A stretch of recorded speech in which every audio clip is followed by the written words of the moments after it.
एक दिन में मॉडर्न करवाई उनके, एक डेढ़ दिन के अंदर, एक डेढ़ दिन के अंदर ये करवाई। तो दूसरे दिन मैं जब करवा रहा था, पहले हिस्ट्री करवा रहा था, तो बीच में कोई गैप हुआ, जैसे अभी आपने गैप दिया वैसे, तो कोई बच्चे आके वहां मनोहर सर को कह के गए कि सर को कहना हमें चित्रकला पक्की पक्की करवा जाए, और कोई बच जाएगी तो हो जाएगा, चित्रकला बहुत इंपॉर्टेंट टॉपिक। मैंने कहा चित्रकला 10 मिनट का है, और इतना योग क्यों इस चित्रकला को लेके करना, ग्रिप आनी चाहिए। अपने क्या, अपने ये नहीं समझ में था चित्रकला में पढ़े क्या छोड़े क्या। क्या एक एक पेंटिंग में इन्होंने 15-15 चित्रकार दे दिए, और प्री में नाम याद भी करने पड़ते हैं। इतने सारे चित्र, इतने सारे राजा, फलाने राजा ने ये बनवाया, फलाने राजा ने ये बनवाया, तो स्टूडेंट को लगता है मैं इसी में रह जाऊंगा। वरना 4 बात, किसके टाइम में शुरू, किसके टाइम में स्वर्णकाल, कौन से चित्रकार, कौन सी विशेषता, और कुछ नहीं। तो वो 50 शब्दों का आंसर थोड़ी है। तो 10th क्लास में बच्चों के बड़े बड़े आंसर लिखने होते हैं। और फिर वो तो मैं कहता हूं इस दुनिया का सबसे मूर्ख स्टेटमेंट है कि 10वीं 12वीं की किताबें पढ़ लो और एनसीईआरटी पढ़ लो। इस तैयारी में जो महामूर्ख स्तर का आदमी होता है वो एनसीईआरटी पढ़ता है, इसलिए वो नहीं पढ़नी होती, इसके अलावा कुछ ही पढ़ लो। मेरे कई बार कोई स्टूडेंट आगे कहता है कि सर एनसीईआरटी तो पढ़ ली, अब क्या पढ़ूं, मगर ये लाल बटन था ये नहीं दबाना था, अब खत्म है, अब तो कुछ ही नहीं पढ़ सकता मुझे। यार नोट्स होते हैं ना, फिर नोट्स किस लिए हैं? नोट्स इसीलिए तो होते हैं कि कंपाइल की हुई इनके अंदर चीजें। एनसीईआरटियां तब पढ़ी जाती थी जब मार्केट में संसाधन नहीं थे।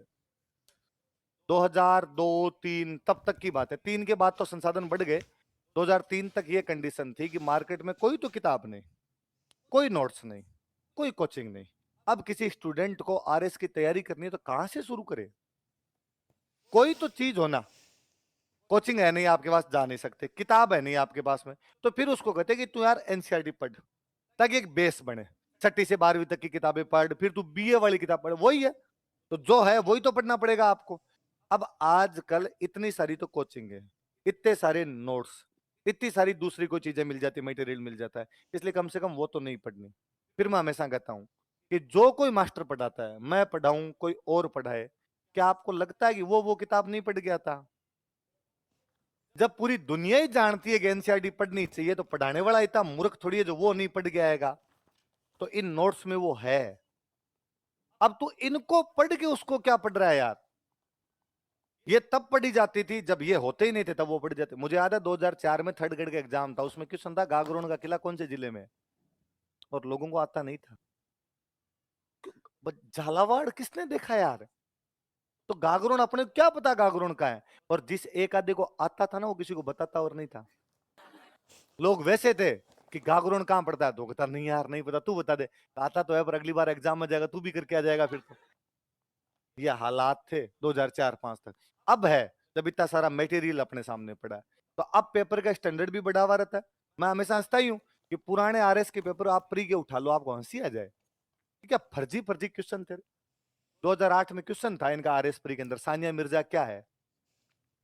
एक खेल का मैदान, भैंस की एक नस्ल, चंद्रमा के पास टिमटिमाने वाला एक तारा, और एक खिलाड़ी। क्वेश्चन सुनो आप, ऑप्शनल हिस्ट्री का क्वेश्चन है 2007 का। राणा सांगा कौन सी रियासत के राजा थे? गोलकुंडा, पटियाला, हैदराबाद, मेवाड़। अंधा आदमी बता दे, अंधा। 2010 में मेरा वो प्री दिया हुआ क्वेश्चन था, इनमें से कौन सा राज्य भारत के उत्तर पूर्व में नहीं आता? मणिपुर, मेघालय, नागालैंड, गोवा। अंधे को दिखता है ना, गोवा तो इस साइड के अंदर आपके पड़ा है, गोवा तो उसके अंदर नहीं आता। ये आजकल पेपर टफ होने लगे हैं, तो कई बार कोई कहते हैं ना यूं पुराने आरएस लगे होते हैं, तो भाई साहब हम लगे थे आरएस तब होती थी पढ़ाई, तब हंसागरों को भूंगड़ों क्वेश्चन था सानिया मिर्जा क्या है, उस क्वेश्चन को दे के आरएस बने थे आप। पेपर हमने पास किए।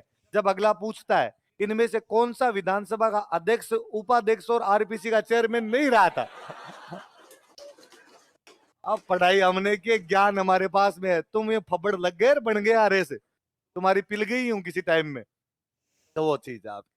चलो अगला, इसके बाद लास्ट बच गई अपने एक हाड़ोती